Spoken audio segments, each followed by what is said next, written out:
नमस्कार twinkle kitchen को आपण मानक स्वागत। मुझे मुग डाली रे फुला फुला पूरी आउ ता सहित खाइबा पई गोटे आलू तरकारी बनैबी। मु आलू तरकारी को बहुत कम तेल आउ बिना मसला रे प्रस्तुत करी। मु पूरी आउ आलू तरकारी को बिना पियाज रसुन रे बनैबी। एहा द्वारा आपण आकु कोनोसी भी ओसा व्रत दिन प्रस्तुत करी खाई परिबे। प्रथमे आमे आलू तरकारी बनैबा सेथिपई मैठी दीटा बड़ आलूर ऊपर चोपा को छड़ई मैठी आलू को पानी रखिछि। एहा द्वारा आलू कला पड़िबनी। आलूर क्वांटिटी आपण हिसाब रे कम बेसी करि परिबे। मैठी आलू को छोट छोट खंड करी काटिकी नै जाउछि। एहा द्वारा आलू जल्दी सिझि जिवो। आपण आलू को आपण हिसाब रे कोनोसी भी शेप रो काटिकी नै परिबे। मैठी गोटे छेचा नहीं से गोटे इंचर अदा आ दीटा कंचा लंका देइछि। आपन को जेतिकी राग दरकार से अनुसार कंचा लंका नेबे, कारण आमे एथिरे किछि भी मसला यूज करबानी। मैठी अदा आ कंचा लंका को भल भाबे छेचिकी नै जाइछि। मैठी कड़ाई रे किछि तेल दे गरम होबा को रखितिली। तेल भल भाबे गरम हैला परे मेथिरे दीटा सुखिला लंका आ गोटे छोट चामच कला जीरा पकेइछि। कला जीरा जगार आपण नॉर्मल जीरा पकई पारिबे, किंतु कला जीरा पकई ए तरकारी को थरे प्रस्तुत करंतु, देखिबे ए खाइबा पई बहुत भल लागिबो। कला जीरा सुखिला लंका भल भाबे भाजी हे गला परे मु एथिरे काटिकी रखिथिबा आलू को भल भाबे धोईकी पानी रु छाणीकी देई देइछि। एबे हम आलू को मीडियम टू हाई फ्लेम रे 3 रु 4 मिनिट पर्यंत भाजीबा। जेमती आलूर कंचा बास्ना पड़ेबो। आलू को लाइट गोल्डन ब्राउन कलर करी भाजीबा दरकार नहीं। एटी 3 रु 4 मिनिट हे गलानी। आलू एटी टिके भाजी हे गलानी।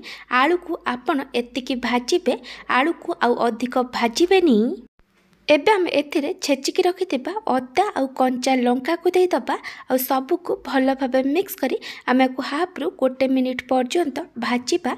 जेमती अदार कंचा बास्ना पड़ेबो। एटी हाफ रु 1 मिनिट हे गलानी। एटी अदा आ कंचा लंकार कंचा बास्ना पड़ेलानी। एबे मु एथिरे 1/3 टेबल स्पून हळदी गुंड पकेइछि। एबे हम सबु को भल भाबे मिक्स करी 20 रु 30 सेकेंड पर्यंत फ्राई करिबा। एटी 20 रु 30 सेकेंड हे गलानी। एबे मु एथिरे टमाटो दउछि। मु एटी दीटा मीडियम साइज टमाटो को छोट छोट करी काटिकी पकेइछि। टमाटर क्वांटिटी टिके अधिक रखिबे। एबे मु एथिरे स्वाद अनुसार लूण पकेइछि। तरकारी पई जेतिकी लूण दरकार मैं एठी पकेई देइछि।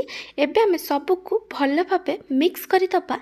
तापरे आमे कवर करी लो फ्लेम रे 2 रु 3 मिनिट पर्यंत कुक करिबा। जेमती टमाटो भल भाबे सिझि जिवो। 2 रु 3 मिनिट पर मैं घोड़णी काढ़ी देइछि। टमाटो एटी बढ़िया से सिझि जाइछि। एबे मु एथिरे गोटे छोट चामच कसूरी मेथी पकाउछि। एठी ऑप्शनल अछि। तापरे मु एथिरे पानी दउछि। आपन को तरकारी रे जेमती ग्रेवी दरकार से अनुसार पानी देबे। एबे हम सबु को भल भाबे मिक्स करी तरकारी को हाई फ्लेम रे 1 रु 2 मिनिट पर्यंत फुटिबा पई छाडी दबा। तरकारी एटी बढ़िया से फुटी गलानी। तरकारी को आउ थरे भल भाबे मिक्स करि दबा। तापरे आमे को कवर करी लो फ्लेम रे 5 रु 6 मिनिट पर्यंत कुक करिबा। जेमती आलू भल भाबे सिझि जिवो। 5 रु 6 मिनिट पर मैं घोड़णी काढ़ी देइछि। मैं आपन को देखै दउछि एठी आलू भल भाबे सिझि जाइछि। तापरे मु एथिरे गोटे छोट चामच भजा जीरा गुंड पकेइछि। एठी ऑप्शनल अछि। एमती भाबे चामच पछपटे आपण किछि आलू को चकटिके तरकारी रे मिक्स करि देबे। एहा द्वारा तरकारी रो ग्रेवी बहलिया हे जिवो। एबे हम सबु को भल भाबे मिक्स करी तरकारी को 1 रु 2 मिनिट पर्यंत कुक कला परे गैस बंद करि दबा। आलू तरकारी एठी रेडी हो जाइछि। आपण चाहिले आ ऊपर किछि काटिकी धनिया पत्र पकई परिबे। पूरी बनैया पूर्वरु मु आपन को गोटे छोट रिक्वेस्ट करूची, जदि आपन को एही रेसिपी भल लागिबो ताला को लाइक करिवे, आपन को सांग मानक सहित शेयर करिवे। जदि एपर्यंत मो चैनल को सब्सक्राइब करि नाहंती ताले सब्सक्राइब करबा को जमर भूलिबेनी। पाखर थिया बेल आइकन ने ऑल नोटिफिकेशन ने क्लिक करिवे। एहा द्वारा मो जो वीडियो आसीबो आपन प्रथमे देखि परिबे। जदि फेसबुक रे देखुचंती ताले फॉलो करबा को जमर भूलिबेनी। मुग डाली पूरी बनाइबा मुझे हाफ कप चोपा छड़ा फाड़ मुग डाली को पानी रे 3 रु 4 घंटा बतुरेकी रखी। डाली एटी बढ़िया से बतुरी जाइए। डालीर क्वांटिटी आपण हिसाब रे कम बेसी करि परिबे। एबे आमे मुग डाली को बाटिबा सेथिपई मेठी ग्राइंडर जार रे मुग डाली को 2 रु 3 थर भल भाबे धोइला परे पानी रु भल की छाणी की ग्राइंडर जार रे दे देइची। एबे आमे ग्राइंडर जार को कवर करी मुग डाली को भल भाबे बाटिकी नै जिबा। आपण एथिरे बिल्कुल पानी देबेनी। मुग डाली छाणीकी नेला बेले जेतिकी पानी थिबो आपण सेतिकी पानी रे मुग डाली को बाटिबे। मुग डाली को पूरा फाइनली पेस्ट करी बाटिबे। मुग डाली को बाटिला परे मुझे मुग डाली को गोटे बड़ बाउल नहीं जाइए। तापरे मु एथिरे अटा दउची। मु हाफ कप मुग डाली पई गोटे कप अटा देइची। तापरे मु एथिरे 3 रु 4 छोट चामच सुजी दउची। एटी ऑप्शनल अछि। सुजी दबा द्वारा पूरी क्रिस्पी बनिबो। तापरे मु एथिरे स्वाद अनुसार लूण आउ किछि मसला गुंड पकाउची। मसला गुंड रे मु एठी पकाइची 1/3 टेबल स्पून हळदी गुंड, लंका गुंड आउ गोटे छोट चामच जीरा धनिया गुंड। आपनकु जेतिकी राग दरकार से अनुसार लंका गुंड पकाइबे।